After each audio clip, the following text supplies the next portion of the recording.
Yesterday, Sayadaw could not give Dhamma talk and could not conduct interviews, as Sayadaw had to do some health tests. And today also, Sayadaw could not conduct interviews mornings and afternoon. But as Sayadaw is back now in time for Dhamma talk, Sayadaw will continue to give talk on what was explained the other day. Yogis are observing the 8 precepts while they are here on retreat. They are not observing only the 5 precepts, but the 8 precepts. Observing the 8 precepts, the 3rd precept of the 5 precepts, Kamisumiccācara Veramani, has been replaced by Abhramacharya, abstaining from all sexual relationships, and it is more high and more pure to observe the 8 precepts, which includes Abhramacharya Veramani. And also, yogis are refraining from taking food in the afternoon and refraining from dancing, singing, seeing shows, listening, watching shows, and then also refraining from luxurious furniture, luxurious bed, and so on.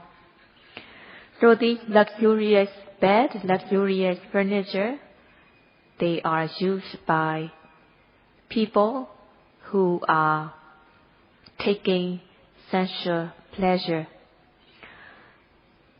As a yogi who is observing the 8 precepts, is refraining oneself from using such high, luxurious bed and sofa and so on. So, just by observing the 5 precepts, it is quite pure, as one is giving Averadana, offering the state of being free from enmity, and also Abhayadana, offering fearlessness.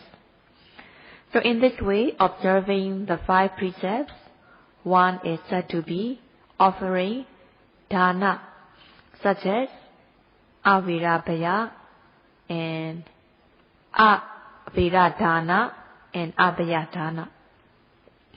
So when one is doing such kind of dana by observing the 5 precepts, when one is dealing with others, it will be smooth and it will be pleasant. When one is free from internal enmity, one is also free from danger. Being free from internal enmity, akusala vera, enmity in the form of unwholesomeness, kilesa vera, defilement enmity, will be removed. Being free from internal enmity, one is also free from 4 kinds of danger. Attanuvārabhaya, self-blame, self-criticism, will not arise when one is observing the 5 precepts. Paranuvārabhaya, being blamed by the wise, will not arise. And because one does not commit transgressions, others will not take revenge, and the person will not be punished by law.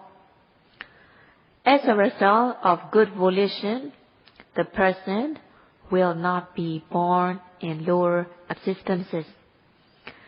So in this way, whenever one thinks of oneself fulfilling the precepts, one feels very satisfied with one's precepts.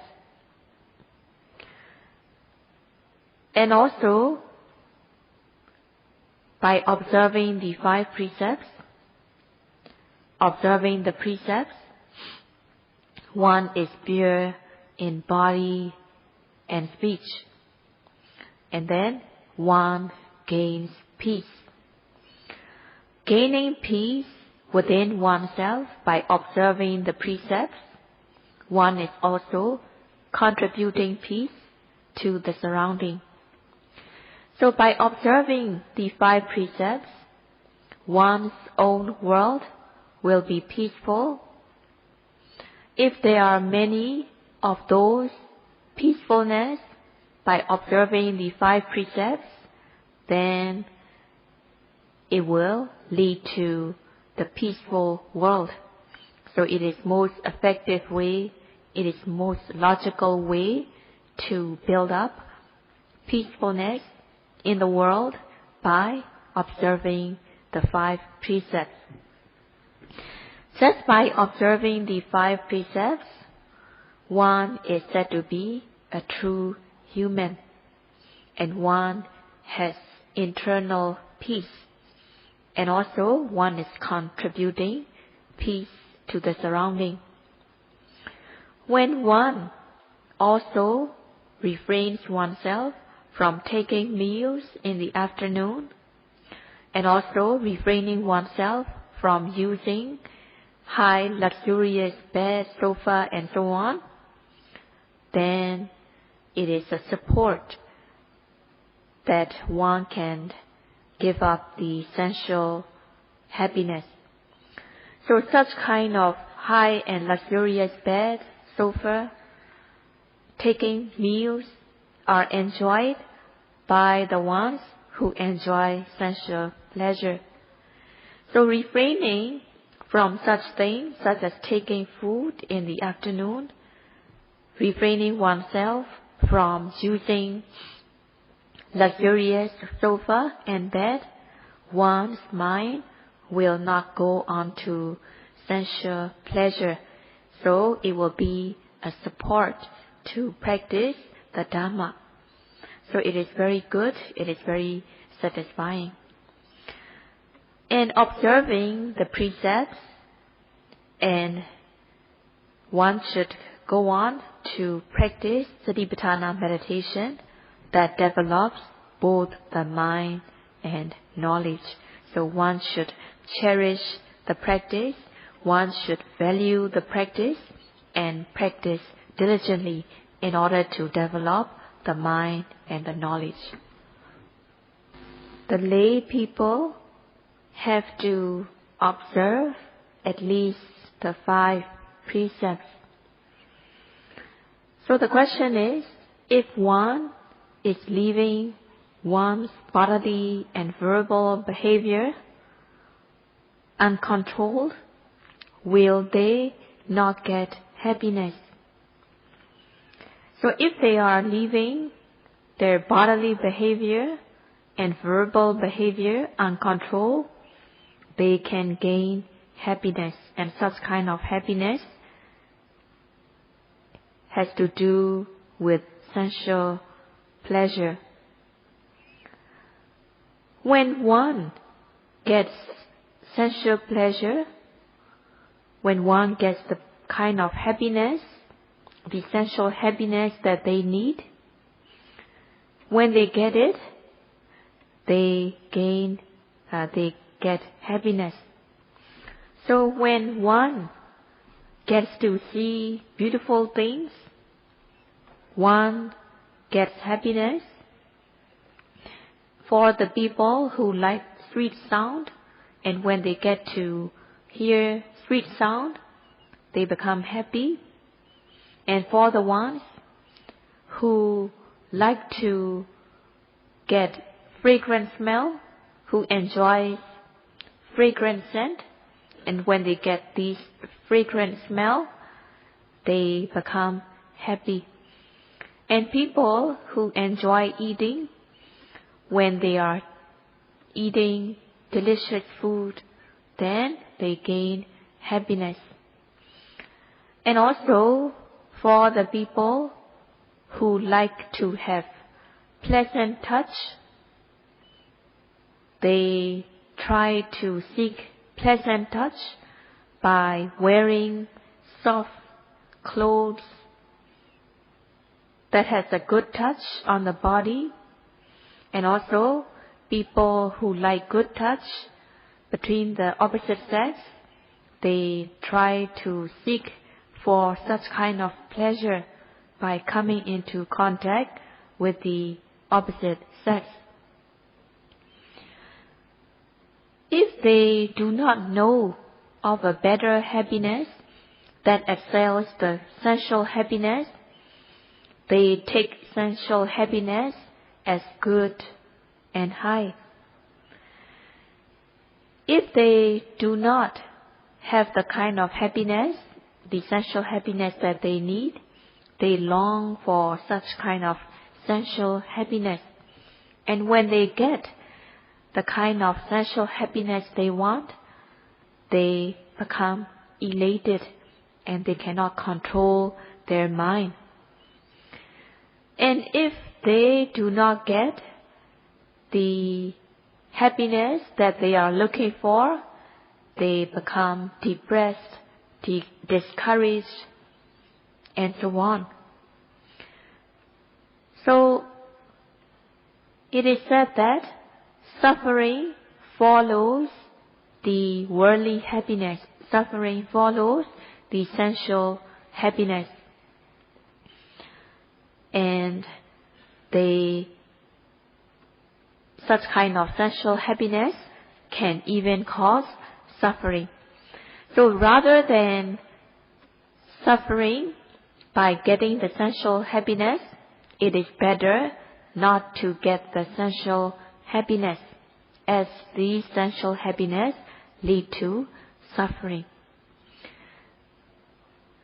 Sensual happiness is good and pleasurable, but it is dangerous and fatal. Sensual happiness is called mila sukha. It is happiness, impure happiness, that is compared to feces. And in other words, sensual happiness is called asuchi sukha, meaning it is very impure. So sensual happiness is called mila sukha because it is compared to feces. If one's body, speech and mind is very unclean, it is called anariya, impure. Sensual happiness are enjoyed by people who have thick layers of defilement. So these sensual pleasures are enjoyed by anariya persons, impure persons, and these sensual happiness are considered to be dangerous and fatal. They are called bhayitappa. They are frightening because these sensual happiness can cause danger, and in some cases it can even cause death. So by enjoying sensual pleasure, the happiness one can get is very little, but it is frightening because it is dangerous and fatal. So it is very obvious. That's why these sensual pleasures are called mila sukha, anariya sukha.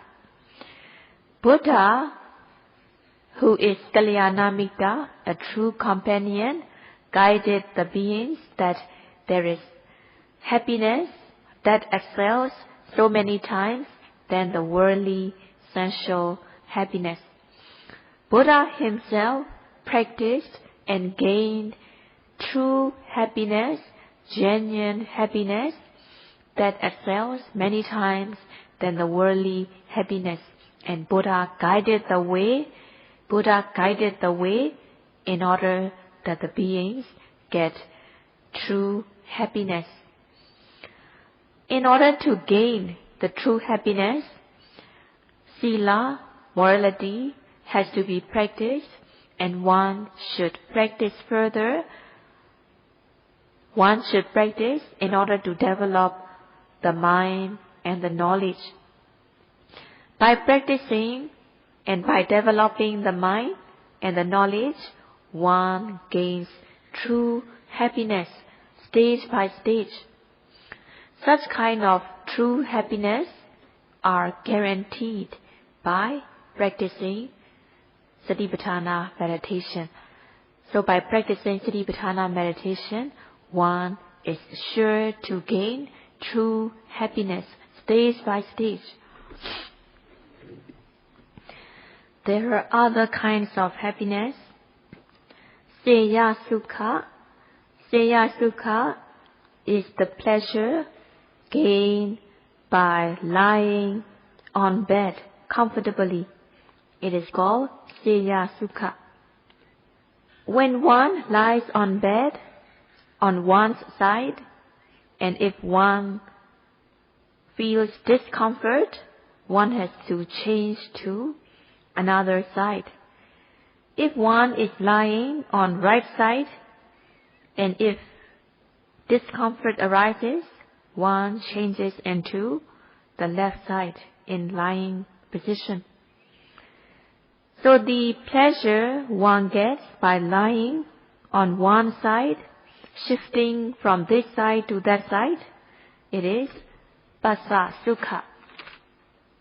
And the kind of pleasure one gets by dozing, taking a nap, it is called Metta Sukha. So when yogis are practicing and when they feel exhausted, if they doze off for just a little moment while they are doing sitting meditation, that really makes the person comfortable. So it is Metta Sukha, the pleasure one gets by dozing off. And also when one is working and when one gets tired, exhausted, it is quite pleasurable to doze off just for a while or just to take a short nap, a cat nap. The pleasure one gets by dozing off, it is Metta Sukha. When one is aiming for some kind of success, and when one, after working diligently, when getting the kind of success, then it is Labha Sukha, the pleasure or happiness by gaining the success that one has expected, or the pleasure of earning according to one's wishes. It is called Labha Sukha. And the other kind of Sukha, Sakkara Sukha, is when other people give respect, when other people pamper the person, one gets pleasure, and it is called Sakkara Sukha.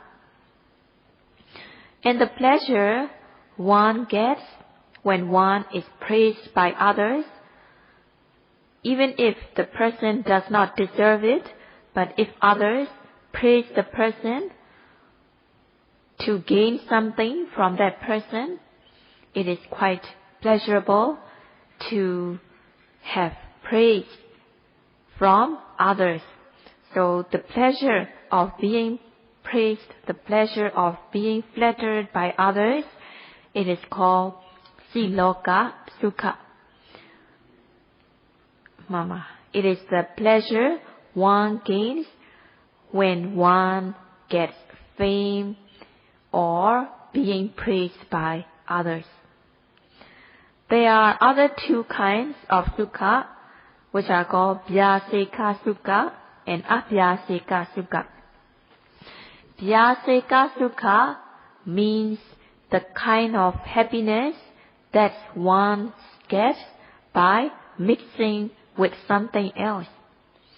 For example, people like to eat meat, but meat alone is not pleasant to be taken as it is smelly.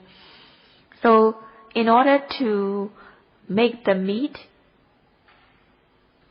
smell nice and to taste nice, one has to use like spices, onions, chili, little bit of oil, and so on, to make the meat more tasty, to become tender, and to smell nice. Vyaseka Sukha is compared to that example. So it is the kind of happiness one gains, the pleasure one gains by adding something else. So people who are in the worldly life, when they are enjoying sensual pleasure, they enjoy more when they add raga, lust, into it. So it is called Vyaseka Sukha. It is more pleasurable when one adds up one's own lust in enjoying it. Abhyaseka Sukha is the kind of happiness that is good alone, without mixing with anything else. So it is compared to either sweet apple or sweet grapes. They are good themselves without adding anything else. So in the same way, genuine happiness, true happiness is good itself without having to add anything else. So the true happiness is called Abhyaseka Sukha because it is good itself without having to add anything else. And Saraji will explain what kind of Sukha one can get by practicing Satipatthana meditation. When one comes to the field of Satipatthana practice, one has to give up the other kind of Sukha, the sensual happiness. One has to turn one's back on sensual pleasure when coming to the retreat to practice meditation. So the other kinds of Sukha are listed as Kama Sukha, sensual pleasure. It is the field where the lust arises and one is spending one's time mostly with lust on these sensual pleasure. So the sensual realm is quite complicated and quite tiring. When one comes to the Dhamma field, one becomes free from the sensual world. So when one gives up the sensual pleasure to join the retreat, to come into this Dhamma field, one gains Nikkama Sukha, happiness of renunciation. So just by giving up the sensual pleasure, even before one practices, one gains Nikkama Sukha, happiness of renunciation, as one has given up the sensual objects, the sensual happiness. So it is compared to a person who has worked and who is very tired. When a person is very tired, exhausted from work, even though if the person meets good things to see, good things to hear, but the person is not interested in these sights, sounds, smells, or so on, as he/she is very exhausted. All he/she ever thinks of is to take a rest, as the person is very tired. So no other thing can attract his or her mind when he/she is very tired. So in the same way, the sensual world is very tiring. And when one has become tired, exhausted with sensual pleasure, one gives up the sensual pleasure.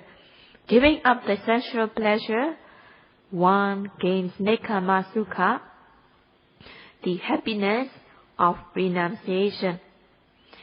So when one comes to the retreat, when one comes to the meditation center, one has to stay with fellow yogis, but one should stay alone.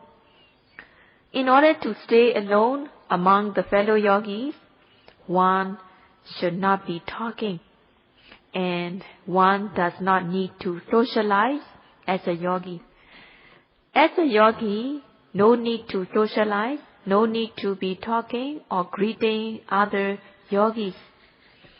In this way, one has to stay alone.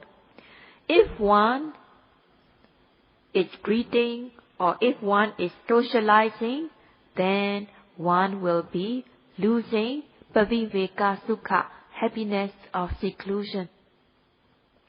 One has to stay alone. By staying alone, one will gain kaya viveka sukha, happiness of seclusion of the body.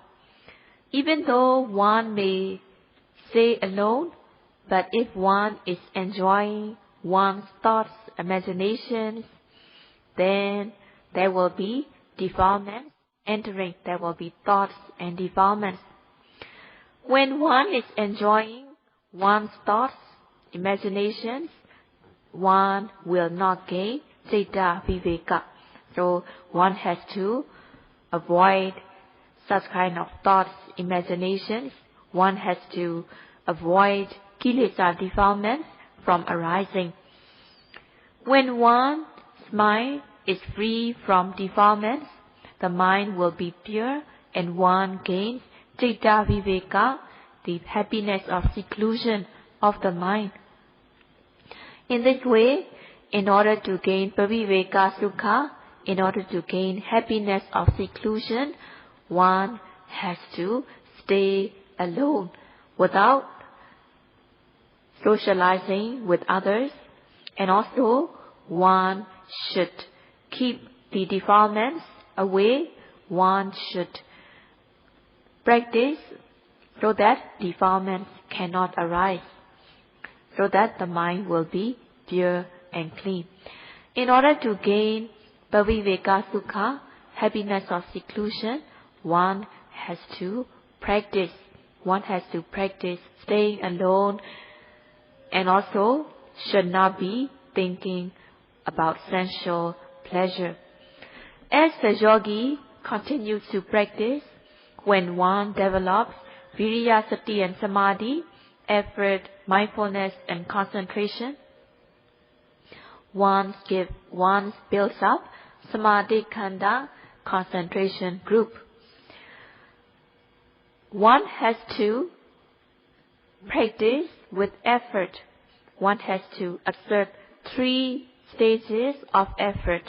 Initial effort, effort stage by stage, stepped up effort, and effort till one reaches the goal. In this way, one should assert all 3 stages of effort. When effort is asserted, effort blocks the path of unwholesomeness and opens the path of wholesomeness. When one notes the object with aim and effort, one's noting mind will stick onto the object, and for that moment, sati, mindfulness, develops. When sati, mindfulness develops, the mind is guarded, protected away from the defilements, and thus the mind is pure and clean. When there is sustained mindfulness, the mind will not run elsewhere. The mind falls calm and collected. It is said that avikepo samadhi, when the mind is not distracted, when the mind does not scatter, there will be samadhi, concentration. The mind will be concentrated, unified. And when these viriya, sati, samadhi arise, develop, one gains upasama sukha, the happiness of calm and tranquil. So when the defilements such as raga are suppressed, one gains upasama sukha.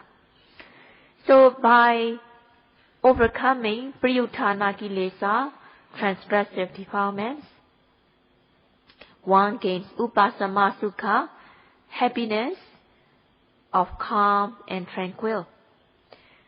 When one removes anusaya kilesa, the happiness will be even greater. Discerning mind and matter, one removes wrong view of being or soul. Discerning mind and matter, one is removing wrong view on atta. Usually people take it as soul, being, person, but by discerning mind and matter, wrong view is removed, and other defilements such as raga, lust, are also removed. When one develops knowledge, one removes latent, dormant defilements momentarily. When one develops knowledge such as discerning mind and matter, one gains sambodha sukha, happiness gained by developing knowledge. In other words, it is also called sambodhi sukha. By practicing, one develops knowledge stage by stage, one gains sambodha sukha. In other words, sambodhi sukha, stage by stage, and when one becomes mature, finally one realizes magga phala jnana, path and fruition knowledge.